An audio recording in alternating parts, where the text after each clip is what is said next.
Welcome back to Ali Care, and this is Thea. Today we are here again with our next interesting video, and we're going to talk about cleaning the teeth and why we need to do our own remedy to clean our teeth apart from going to the dentist to have our teeth clean. So oftentimes we get appointments to follow up with the dentist. I think people clean their teeth every 6 months. Well, always as growing up, I clean my teeth every 6 months to the dentist. Now, I've never asked my dentist should I do it for 3 months or 6 months. But however, if you clean yours every 3 months, thumbs up to you. It's uncomfortable, so I do it every 6 months. Now back to you. If you do it before, you can comment and let me know. Now these are some of the things that we tried at home. Now what had happened, I am a young lady, as I would say, that love herbs from ever since and like to try new things. So as growing up as a child, my siblings wouldn't be the one to want to drink all these herbal tea and all, because you know oftentimes the tasting is not as lovely as we would think as a soda or some fruit punch, right? So my dad normally come in with chew stick, or my mom, and they would give it to me. So this is what a chew stick is, and because he used it to make his drink, his beer, you know, people mostly are health conscious, so he likes to make his own beer, his own roots, own sorrel juice, sorrel roots, and all of those things. But before further ado, as we were talking about the teeth, now what happened with the chew stick? Chew stick, if you soak it, as I show you before, I'll show you a little clips of some of the things that we can use chew sticks for. But the miraculous thing about chew stick, if you want stronger teeth, you want to build up the muscles in your teeth, and you also want them to be whiter, chew stick is the way to go.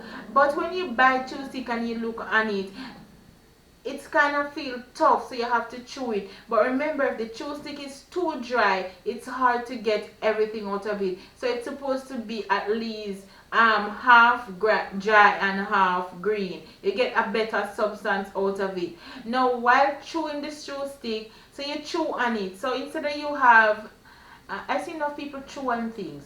So while doing that, and it's a good exercise for your jaw, for your cheekbone, might I add. I always tell my customers to do facial exercise, and it's good for you. So you can chew on it like this. But the beauty about the chew stick is that when it froths, your mouth will start to froth while chewing on it. But it's the froth that comes from the chew stick do the magic. Get your teeth whiter and stronger and build up the muscles in your jawbone. So chew stick is the #1 remedy out of all the ingredients I'll show you tonight. It is the #1, and as I said, it makes a good wine. And if you boil it and drink it as a tea, it's also good for you, because it's good for cold, and it's good for any fungus in the body, as it have a lot of antibacterial agents in it.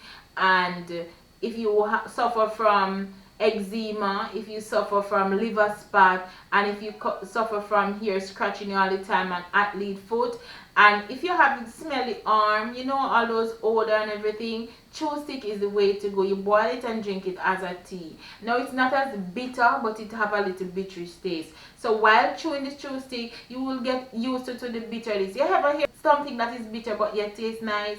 This is chew stick. Even though it's bitter a little, it tastes nice. You just get immune to it and don't want to stop chewing. Alright, so that's this chew stick. Now we have a next one, and let me tell you about this. This, everybody will see it in their garden, right? Most people who do gardening use this to do molding. It's a good fertilizer, and if you have your garden, you can plant it in there, and what it does, it protect your garden from bacteria. If anybody ever know that when you have your garden, even as much as it's flowers, it can catch bacteria. Whether you plant like cabbage and all of those things, it can catch bacteria. Now what people don't know, I see a lot of herbalists selling this, but when you go to them and ask them, can you drink this, they will tell you, yes man, it's good for cold, it's good for this, it's good for that. But this natural herb have a side effect to it. It's not good for your liver. So let me put that out for now. It is not good for your liver. So don't just get up and go consume it like that. It's not good for your liver. But say a woman who is hemorrhaging and she's bleeding non-stop, if you know what that means, she's seeing her cycle just flowing, heavily bleeding, or if you have some internal bleeding and you don't know where it is, you can't find a cure, this stop any heavy bleeding that you're feeling internal. Now when I said it's not good for your liver, it doesn't mean say you can't consume it any at all, but you're not going to do it excessively. I notice people who take herbs, they will just drink in the same herbs every day. There is a time limit, and there is also a time when you need to stop drinking these things, okay, or break from it. Too much of one thing is not good for you. And remember, as I said, it's not good for your liver. If anybody ever tried this herb, let me know. It's comfrey, and it's spelled Comfrey. Now comfrey is a plant, when they send it to the country to pick it and you hold it in your hand, it feels like a live worm. It's so squishy, so you have to be careful. Now while drying comfrey, you have to make sure it's dry properly. It may take longer to dry, and it's best to pick it before it blossoms. You get all the good substance from it before it blossoms. I see people picking it after it blossoms. It doesn't have any use because everything goes into the blossom. So you have to pick it before you blossom. And especially this herb, you know they put a time limit on herbs. So try to know that when you pick this herb, make sure you pick it after 6 a.m. not before. Make sure you do not pick it 12 noon, and make sure you don't pick it after sun goes down, because what happened, this herb actually sleep. It is a protective herb. So why is it good for the mouth? Alright, you ever see some people have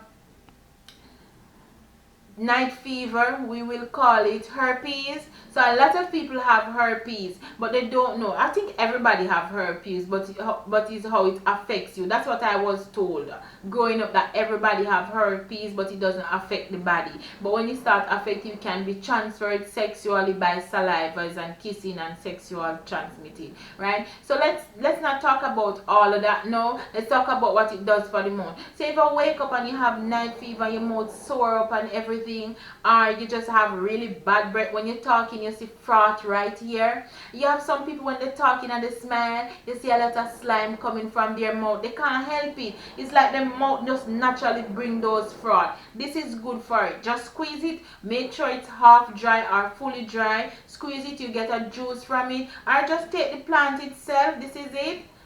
It's dry now, but I will put there is a leaf when it's green. I'll post somewhere up here when it's green what it looks like. I'll show you a picture, but you just squeeze it and rub it on your lips. Just rub it over it, and it will take away that soreness. Do not put it in raw wound, meaning that if you just get a cut and it's bleeding, don't go rub it on it. If you can go around it, that is good, but don't go rub it on it. But it's good for healing. So say you have pain and you have toothache, so it's good, it's a healing herb. So if you have toothache and your jaw swell and everything, you can put some warm a towel, beat it up, put it in a towel, or if you have one of those plastic wrap, put it on it and wrap your head like that, right? If anybody wants to see a video of how you should do that, and it will take the swelling down, and it will also heal your gum from just wrapping it around your head. So that is what it's good for the teeth. Now, why would we get bad teeth? From drinking alcohol. Alcohol will stain our teeth over time. If you smoke, you will get also bad teeth. Why will we get fungus on our teeth? From the food that we eat, and we don't brush our teeth properly. And might I add, I do not like to brush my teeth exactly after eating, because it takes away the niceness from the food. Who is with me here? So I'll wait like a half an hour before I brush my teeth, or I'll just use what you call it now, a toothpick, or I will just wash my mouth, or I'll just floss. before I brush my teeth. So I'll floss, wash up my mouth after I just eat, and then maybe an hour or half an hour after I'll brush my teeth, because I don't want the taste of the food to go away. I don't know if anybody have that, especially when you crave for chocolate and shakes and all of those things. It's hard to just, after you just finish the shake, you go brush your teeth. But you have to brush your teeth before you go to bed, have to brush your teeth midday, and you have to brush your teeth early in the morning when you wake up, right? I recommend that you brush your teeth 3 times a day, especially if you smoke. Why we use all of these home remedies? Remember, because you're drinking the alcohol, you're smoking, you're eating all kind of things that will stain your teeth, and seafood, and even if you do oral sex, you know, bacteria and all of that thing. If you do that oral sex thing, it's good to cleanse your mouth thoroughly, because it's not like you're going to use a condom on your lip. So it's good to use these home remedies to help you to cleanse your teeth properly, good for your throat and everything, especially some of the ingredients that I will talk about as followed in this video. So if you want your teeth to look clean and white and no toothache, going to the dentist, get your extra to dental care. Definitely you will not have rotten teeth, and you will not have to wear denture at an early age, and you can keep your smile bright and sweet like mine, right? So this video is how to take care of your teeth. I hope these tips help you. If it does, remember to smash that subscribe button, like, share, and comment. This is salt, and we have here baking soda. Mix the baking soda with lime or lemon to brush your teeth, and you will get a clean, whiter teeth. It also helps your teeth to stay strong and remove any stain, discolorness of your teeth. Now the sea salt. Sea salt is good also. You can mix the sea salt and the baking soda together to get your teeth whiter, and if you have toothache, also will help to take care of your toothache. So I'm just showing you some of the things that you can use. Now remember, I would have mixed this, but it's not like I'm gonna brush my teeth now, so I'm not gonna waste product, right? So you just put a little in a sauce, and then use your toothbrush. It will be wet enough, so you just put it on your toothbrush and brush your teeth. When brushing your teeth with this, leave it for at least 5 minutes in your mouth, and then wash out. So before you wash it out, brush your teeth thoroughly and leave your mouth like that for 5 minutes before. So this is chew stick, and in the glass here you can use this to drink. So you boiled it with ginger and make a nice beer. It's also frothed when it's boiled, but because I boiled this from morning and have it in here, so I just put a little piece of chew stick here to just decorate it. But just letting you know what else it's good for. So it's a nice beer drink, you know, Jamaican herbal beer drink. So it's very nice for wine in your home. Just mix it with ginger and the chew stick, and get a nice drink out of it, apart from cleaning your teeth.